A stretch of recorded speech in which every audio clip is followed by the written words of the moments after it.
అమ్మగారు,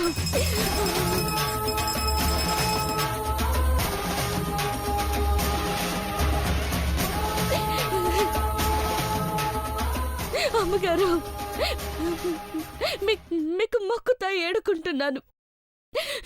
మీ గుండె కాలే పనులు నన్ను చేశానని పెద్ద ఆ కర్పూరం నా తల మీదట్టండి.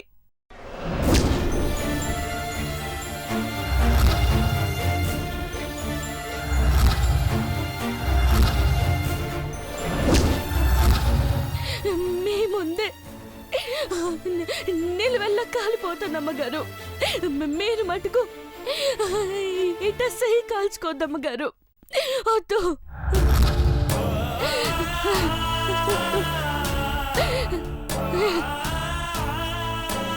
అమ్మా, నీ కళ్ళలో నలిచిపడితేనే చూడలేము.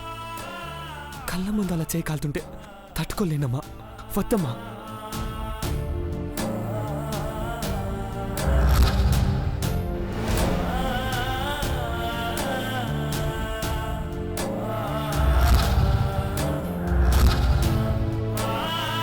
ప్లీజ్ మా, త్రో ఇట్ అవే. ఆంటీ, చూస్తుంటేనే నా చేయి కాలుతుందేమో అనిపిస్తుంది. వద్దాంటీ, దయచేసి ఆపండి.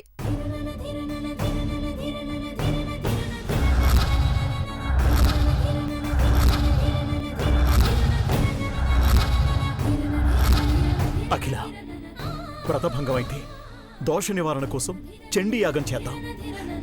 చేతులు కాల్చుకొని మమ్మల్ని బాధ పెట్టుకో.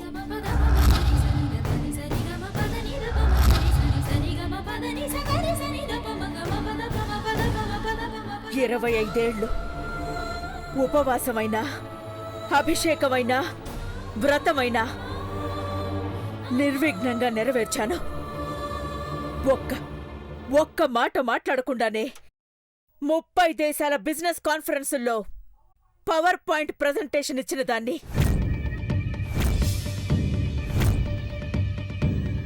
మూలుగు శబ్దం కూడా లేకుండా 30,000 కోట్ల వ్యాపార ఒప్పందాల పత్రాలపైన సంతకాలు చేయించిన పారిశ్రామికవేత్తను.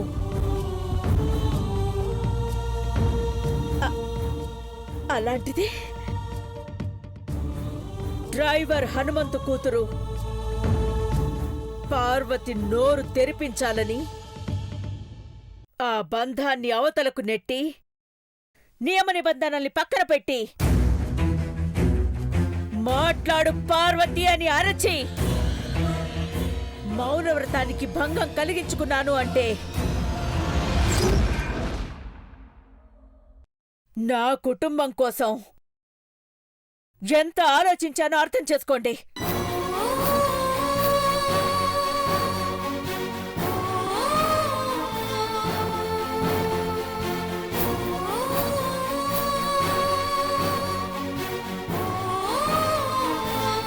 తరతరాల నుండి అఖండ జ్యోతిగా వెలుగుతున్న ఘట్టమనేని వంశ చరిత్రను దృష్టిలో పెట్టుకుని అడుగు వెయ్యండి ఎవరైనా.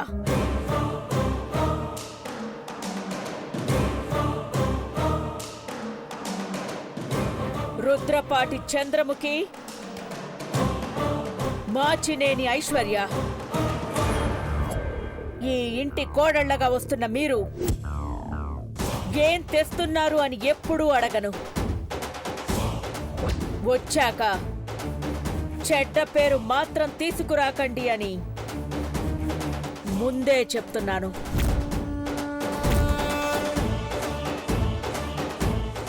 ఈ కర్పూరం కాలిపోతుంటే నా చెయ్యి కాలుతుందని కంగారు పడే మీ మొహాల్లో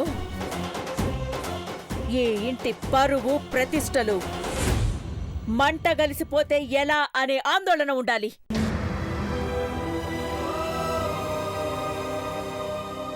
ఆ భయం మిమ్మల్ని ఇంకో మెట్టుకు తీసుకెళ్తుంది. అర్థమైందా? అర్థమైందా ఆంటీ?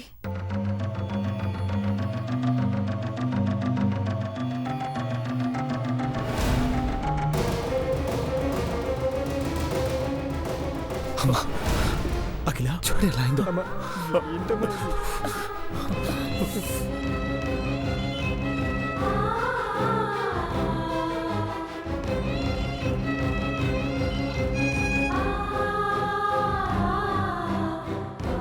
బాగా బతకాలంటే డబ్బుంటే సరిపోదు, ఎదురు దెబ్బ కూడా ఉండాలని చెప్పేదానివి. నువ్విలా గాయపరుచుకొని బాగోగులు చెప్తున్నావా అఖిల? చూడు చూడు చూడు ఎలా కాలిపోయిందో. నేను వెన తీసుకొస్తానుండు.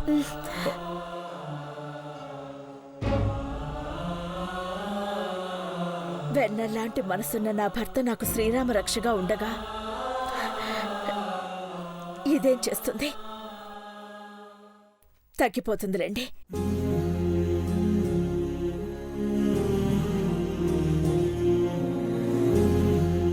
నాకు కావాల్సింది నా పిల్లలు బాగుండటం, నాకు కాబోయే కోడళ్ళు జాగ్రత్తగా ఉండటం,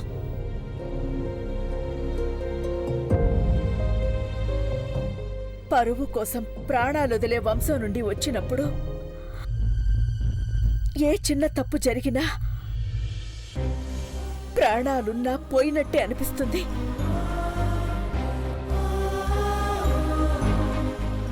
మా నాన్నగారి పేరుకి భంగం కలిగితే అఖిలాండేశ్వరి సజీవ దహనమైనట్టే.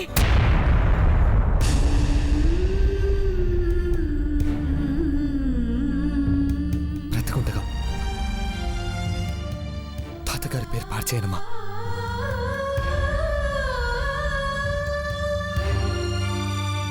నీ కళ్ళలో సంతోషం చూడటం కోసమే మేమంతా ఉన్నాం.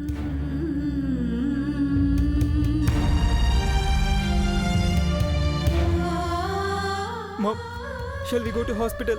వెళ్దాం పద అఖిల. అవునమ్మా, పదండి పద. ఆంటీ. No need. చెయ్యి కాలిందన్న బాధ నాకేమాత్రం లేదు. పైగా సంతోషంగా ఉంది.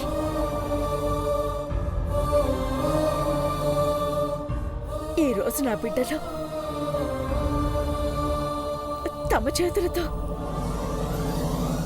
నాకు గోరుముద్దలు తినిపిస్తారు కదా.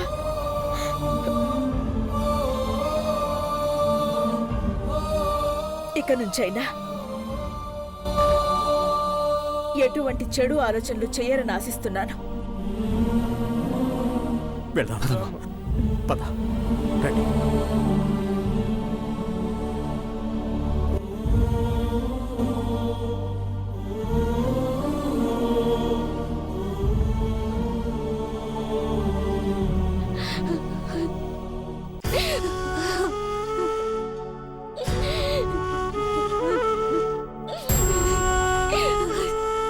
నా జీవితం అంతా నా వల్లే. అయ్యయ్యో, అయ్యో, అమ్మగారు సై కాల్చుకున్నారు.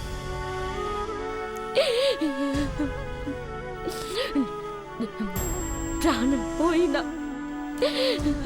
అమ్మగారి కంట్లో కన్నీళ్లు రావద్దు. రాని పను.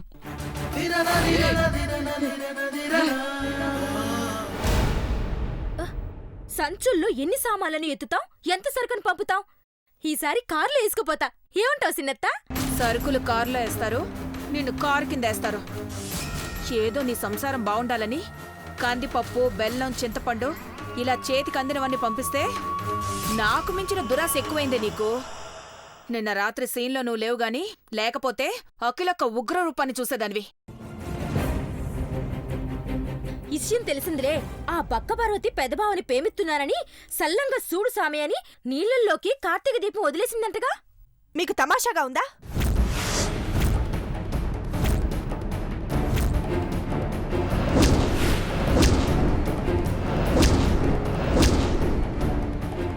అది దేవాన్ని ప్రేమిస్తుందని చాలా సింపుల్ గా చెప్పుకుంటున్నారేంటి? నాకైతే ఒళ్ళు మండుతుంది. ఈ 4 రోజుల్లో ఏం జరుగుతుందోనని నాకు చాలా భయంగా ఉంది. దేవాకు పార్వతి మీదున్న అభిమానాన్ని అది ఇంకోలా వాడుకుంటే ఎలా అని పీడకలలొస్తున్నాయి. నేనింత టెన్షన్ పడుతుంటే ఇంత కూల్గా ఉన్నారేంటి మీరు? నీకున్న కోపంతో పార్వతిని ఏమైనా చేయొచ్చు, కానీ ఇందాకే అఖిలకేం చెప్పింది? ఈ ఇంటి కోడళ్ళు అణిగిమణిగి ఉంటూ పరువు ప్రతిష్టల్ని కాపాడుకోమంది. భంగం కలిగించే పనులు చేస్తే ఎంత ఘనపాటైనా సరే కేర్ చేయదక్క. అలాంటప్పుడు రుద్రపాట ఒక లెక్క.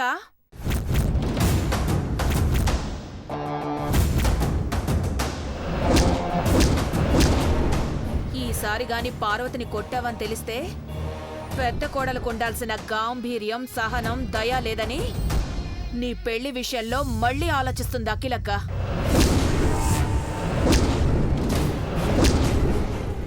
అంటే దేవాతో నా పెళ్ళి? చెప్తున్నాను కదా, పెళ్లికి ఇంకా 4 రోజులు టైం ఉందని. కంగారు పడుతున్న నువ్వు తేడా చేస్తే ఈ పెళ్లిని ఆపడానికి అఖిలక్కకి 4 అంటే 4 క్షణాలు చాలు. అట్టాగాని ఆ వంటదాన్ని ఊరికి వదిలేస్తే సెందక్కకు ఎసరు పడుతుంది కదత్తా. నా బాధను దీప్తి కరెక్ట్గా అర్థం చేసుకుందాంటీ. నా భయం కూడా అదే. పార్వతి గొంతు మీద నుండి చెయ్యి తీసేశామంటే దాని మెళ్ళో దండేసుకోమని కాదు, ఉచ్చుతాడు బిగించుకోమని. అక్కని చంపేస్తారు అమ్మగారుళ్ళు. మనం జాలిపడి వదిలేస్తే అదేలా ఇరుక్కుంటుందంటీ? మన చేతికి మట్టంటకుండా పార్వతి కోసం 6 అడుగుల గొయ్యి తవ్వుతున్నాం చంద్రముఖి.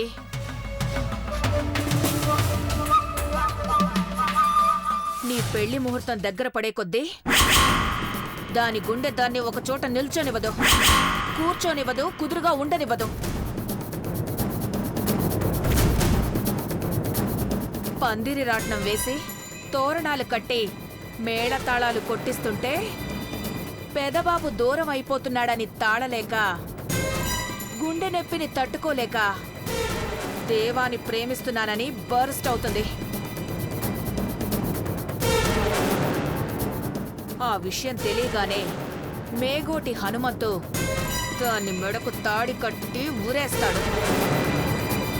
అప్పటికే భగభగ మండిపోతున్న అఖిలక్క దాని శవాన్ని తగలబెట్టమంటుంది. బూడిదని ఇండియాలో ఉండనివ్వకుండా ఏ నేపాల్లోనో పాకిస్తాన్లోనో పారేసి రమ్మంటుంది. వంట మనిషి వంట చేస్తూ కాలిపోయిందని క్రియేట్ చేయడం పెద్ద పనేం కాదు చంద్రముఖి.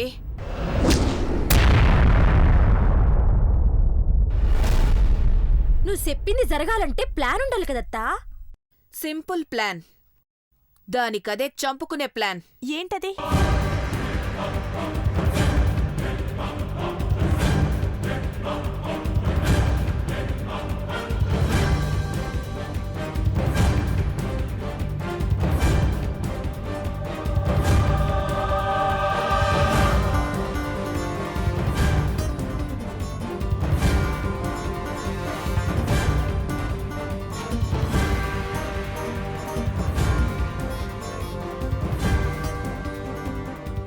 అక్క అక్క అక్కడికి పోయినది. అక్క నువ్వు చాలా గ్రేట్ ఆంటీ. రాజకీయాల్లోకి వెళ్తే ఖచ్చితంగా రాణిస్తావు. రాణించాలని మొదట్లో ఉండేది, కానీ ఈ ఇంటికి రాణి అవడానికి మించి ఏముందని ఆ ప్రయత్నాలు మానుకున్నాను. నేను ఈ ఇంటి పెద్ద కోడళ్ళైతే రాణి కాదు, ఏకంగా మిమ్మల్ని రాజమాతం చేస్తానంటీ.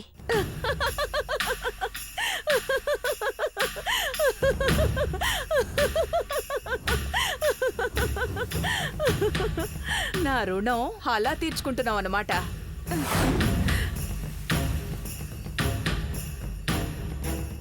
నాను పెద్ద కోడలవ్వాల్సిందే. గ్రహసారం బాలేక శివభావం చేసుకున్నాను. నువ్వు ఎట్టా అవుతావో సూత్తాను. పార్వతిని మీరు నాశనం చేస్తే నాను మీ అందరు నాశనం సూత్తా.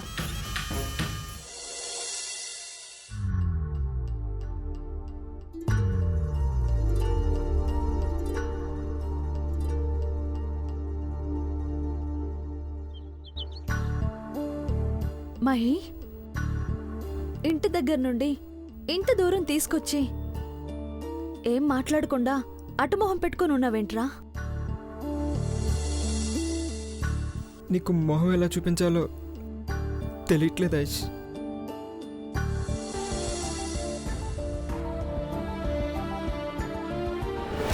మహి ఏమైంది? ఇటు తిరుగు.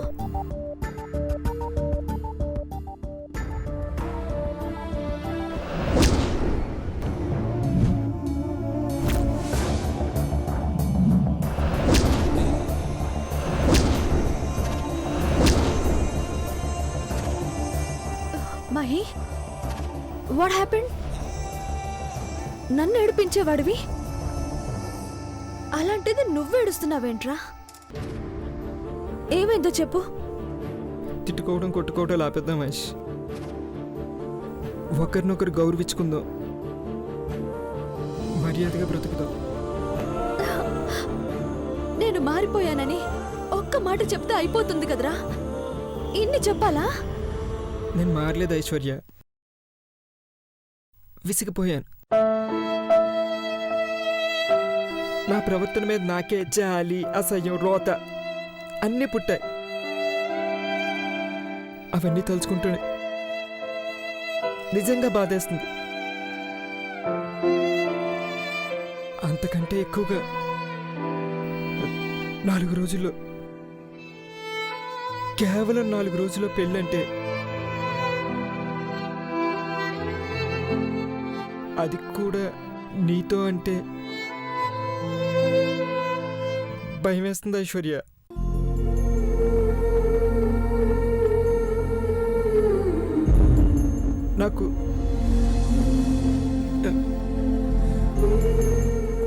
నాకు నిన్ను చేసుకోవడం ఇష్టం లేదు ఐశ్వర్య.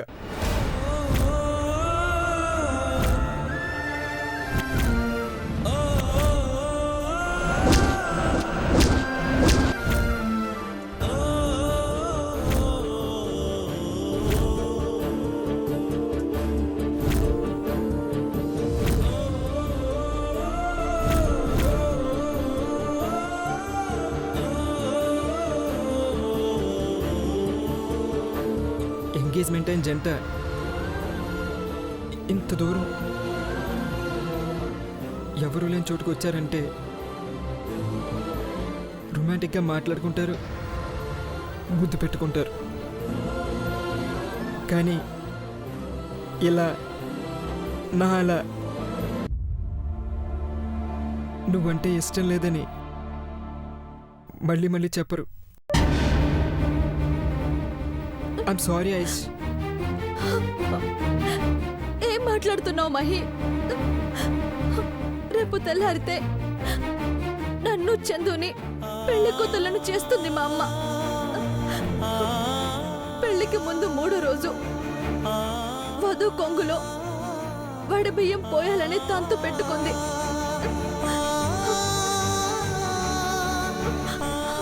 వాళ్ళ ఆనందం ఆకాశాన్ని అంటింది. రోజుకు 25 లక్షలు ఖర్చు పెట్టి ప్రోగ్రామ్స్, ఫుడ్ ఐటమ్స్ చేస్తున్నారు. అంగరంగ వైభవంగా ఈ పెళ్లి జరిపించాలని మా అమ్మ, నాన్న, ఆంటీ, అంకల్ అందరూ కలలు కంటున్నారు. నువ్వేమో ఎప్పుడు కూడా పెళ్ళంటే ఇష్టం లేదని చెప్పమంటున్నావు. నీకేమైనా పిచ్చా? నువ్వేమైనా అనుకో ఐష్, మనసులో ఉన్నది ఉన్నట్టుగా చెప్పాలని ఇక్కడికి తీసుకొచ్చాను. నువ్వు నచ్చలేదని, నాకు ఇష్టం లేదని ఎంతమందితో చెప్పినా వినిపించుకోలేదు. అందుకే డైరెక్ట్గా నీకే అర్థమయ్యేలా చెప్తే ఈ పెళ్ళి ఆపేస్తావని చిన్న ఆశ.